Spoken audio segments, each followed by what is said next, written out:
Puerto Rico. Esta bomba yo la dedico a toda mi gente de Puerto Rico, a la familia Fontanet allá en Cupe Alto y Lo Mejía en Vega Baja. ¡Que gocen! ¡Sí! Bomba, bomba, para siempre. Bomba, bomba está presente, aquí lo canta mi gente. Bomba, bomba, para siempre. Baila, baila y goza, mi bomba puertorriqueña. Bomba, bomba, bomba, bomba, bomba, bomba, bomba, bomba, bomba, bomba, para siempre.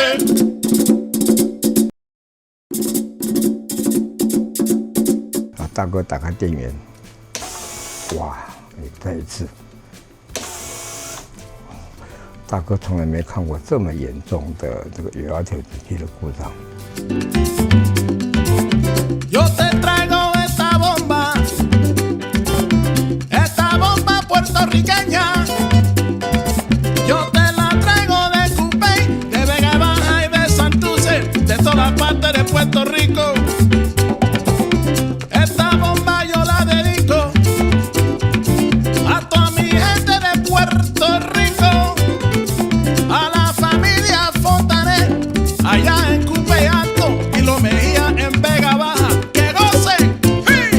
Bomba, bomba, para siempre. Bomba, bomba está presente, aquí lo canta mi gente.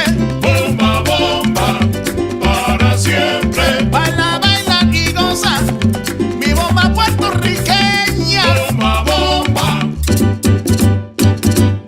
bomba, bomba, bomba, bomba,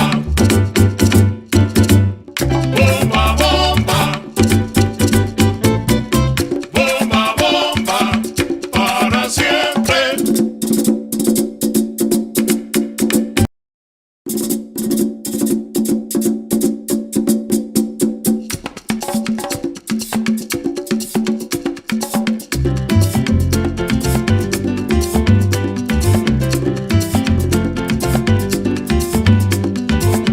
Yo te traigo esta bomba puertorriqueña. Yo te la traigo de Cupey, de Vega Baja y de Santurce, de todas partes de Puerto Rico. Esta bomba yo la dedico a toda mi gente de Puerto Rico, a la familia Fontanet allá en Cupe Alto y Lo Mejía en Vega Baja. ¡Que gocen! ¡Sí! Bomba, bomba, para siempre. Bomba,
家好，我是张大哥。那现在我们要进行的是这部从新北市来的黑色 W126的300 SEL 的分油盘回装引擎测试。首先我们看到这个分油盘非常漂亮，非常干净啊，外表大哥都经过喷砂，里面呢。因为30多年的使用到现在，分油盘堵塞，大油道堵塞，在大哥机台上面全油门1分钟，也就是系统的出油量，它应该行进当中的出油量，它应该在大哥机台上面应该170 ml， 但是它平均都落在120左右，这个是严重的供油不足。那这种情况的话，就是引擎发动起来，可能也很困难发动哈，也发动起来可能又会熄火，因为它供油严重的不足，这部车是坐拖车来找张大哥的，那其实真正最大的原因呢，是它这个蓄压器蓄压器漏油相当严重，大哥打开电源，哇，再一次。大哥从来没看过这么严重的这个油压调整器的故障，就把它换上去了。这个油压调整器很贵，这个全新的，要1万多块，要1万5以上，这很难找得到，再来它6支喷油嘴，大哥都经过整修 ，OK， 没问题，喷油嘴是 OK 的，流量感测器大哥换过了，它磨损了。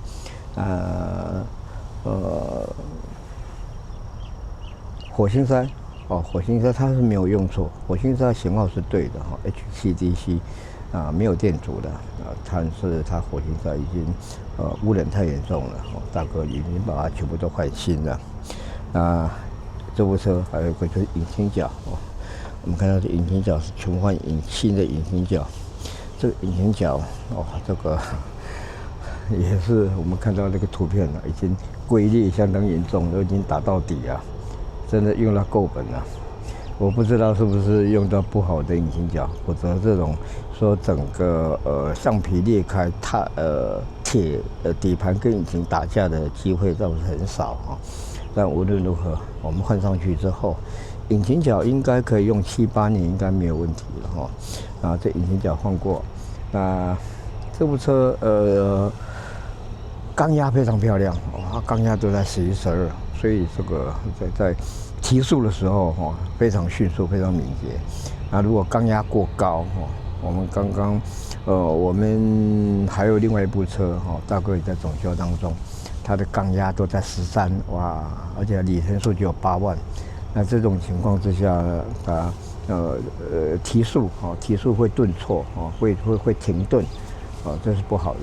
那机油大哥也换掉了，它的分电盘还不错，分电盘跟高压线都 OK 的只是说它这个盖板，当时它这边有贴一个那个，因为它没办法固定，它贴一个双面胶。这种引擎这么高温的地方贴双面胶的话，其实是不是很好的做法？那无论如何，大哥已经把它很完整、很漂亮，把它弄完整了看起来就很舒服。它这个地方其实还少一个盖子这个盖子照理说是应该要加个盖子，否则的话下雨天喷水，如果说有水花喷上来的时候呢，可能会产生漏电。这个盖子也不容易找，大哥是有库存，但是呢，因为这部车很特别这部车他这个车主是一个23岁的车主他竟然喜欢老车，这个也蛮让大哥很觉得意外的他这部车林林总总，等一下我们细数他所更换的地方，花了不少的钱虽然说这部车买的是便宜，但是因为这部车最主要是因为它放在那个原车主放在地下室，那地下室是一个很潮湿的地下室，所以全车都是霉味。把它内装都糟蹋掉了，除了椅子以外，其他地方都因为潮湿都龟裂了，还有这部车子引擎室大哥都把它洗干净了哈，我让它看起来干干净净哈，有这个看起来是一个让它这个老车能够重生，让这部老车它的下半辈子能够过得快乐幸福的日子。冷气的部分哈，它冷气是这个冷气的继电器啊，大哥已经换新了，冷气继电器坏掉了，冷气还 OK。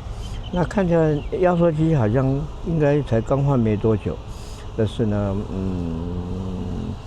冷气还可以啊，冷气是 OK 的。那所有的其他的这个管路哈，这个真空管的管路，大哥都已经全部都把它绑好了。因为它管路连30多年以后，这橡皮都松脱了。这些控制器主要是在控制我们的里面的送风，风向上下送风，还有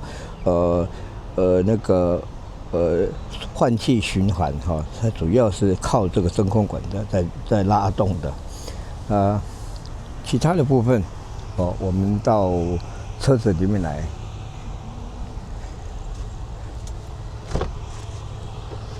其实这部车子外表还是做得相当不错的哈，大哥才刚洗车，外表看起来干干净净的。唯一的缺点就是说它放置环境太糟糕了，放在潮湿的地下室。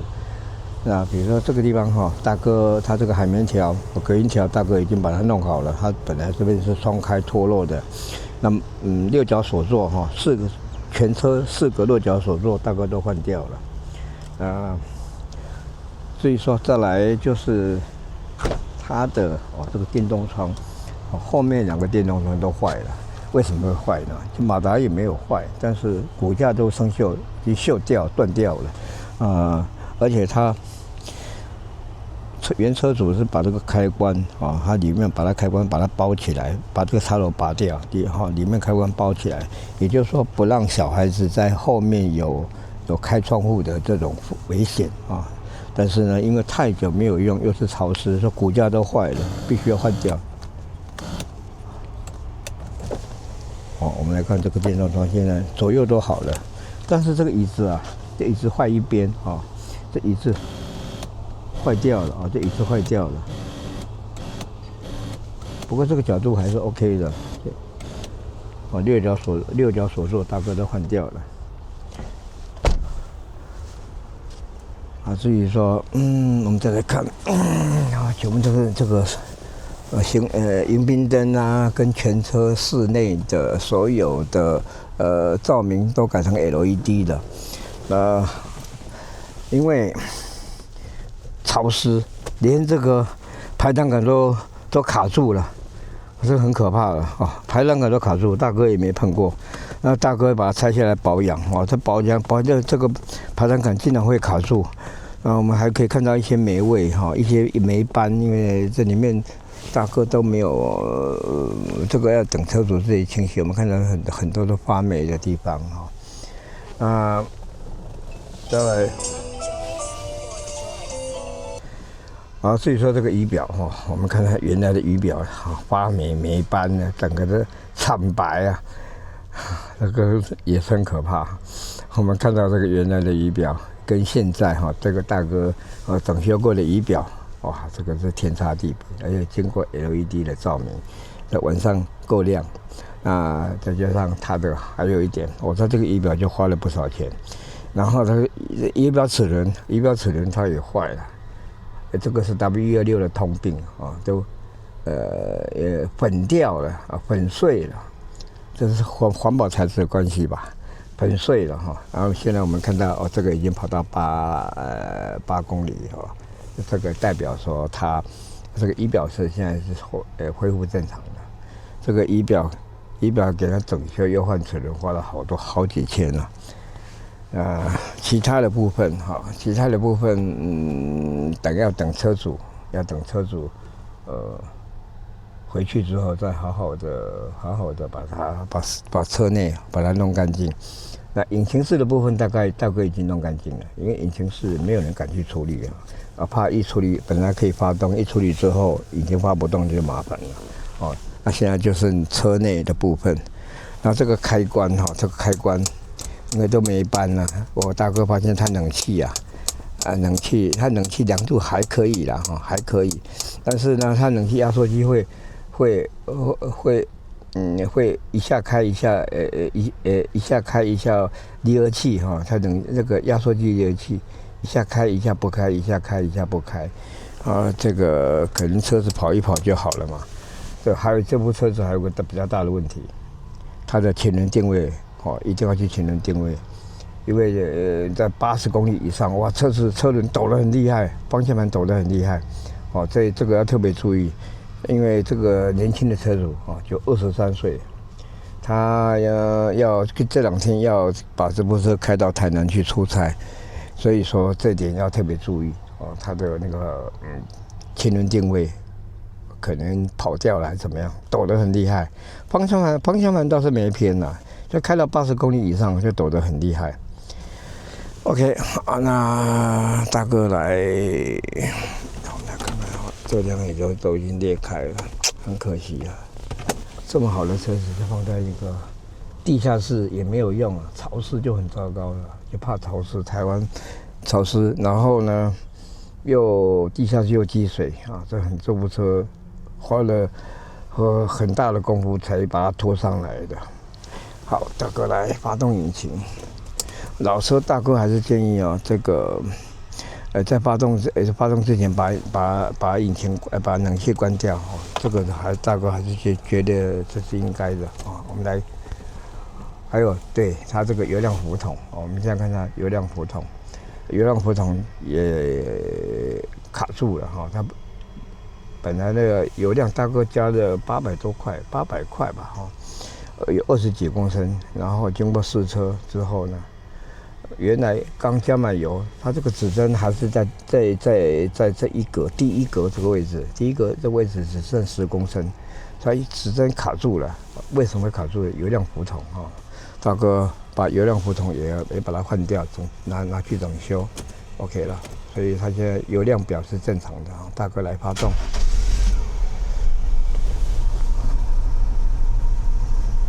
这个一发就动了。还有一点就是说，它的这个，因为它缸压很漂亮都在11，所以它提速相当好。车子在跑的时候，感觉说这个马力是很大。为什么它提速很顺畅？如果说缸压到13左右的话，那就会这样，会停顿一下，会差不多到3000转会停顿一下，然后再上去。这个是应该积碳过多，缸压太高，压缩比太高吧。但是加98汽油应该可以改善好，大哥来到外面来看。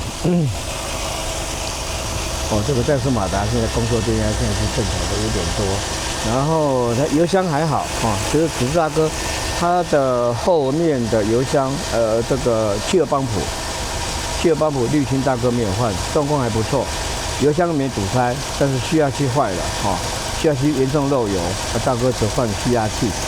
那我们看到它这个汽油从这里进，从这里出，流回去的有1分钟要2公升以上，如果没有达到2公升，代表压缩机第一个压缩机有问题，要不然就是油箱堵塞了造成油箱的供油量不足，让汽油泵浦再大马力也没有用，也打不出油出来。这个我们看到这个是2.4那已经达到高标准了，也就是说代表汽油泵浦 OK， 油箱也没堵塞这个很特别，很难得啦像这种状况，一般来讲油箱应该要堵塞的，它竟然没有大哥只换了蓄压器。来，我们来吹油看看。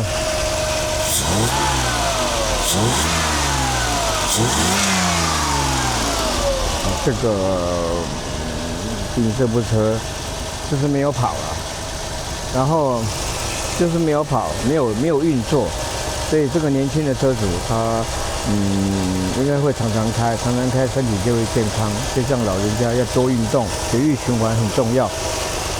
那排气管这个地方，大哥有听到有一点点噗噗噗的声音，有点漏，但是这无所谓，有点漏，噗噗噗，有点漏倒无所谓。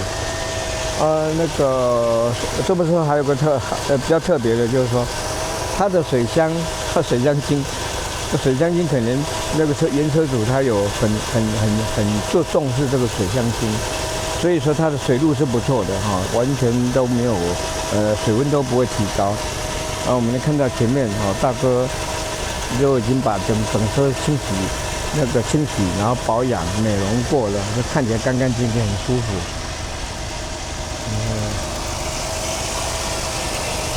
今天大哥的报告就到此结束，好，拜拜。Bomba, bomba está presente aquí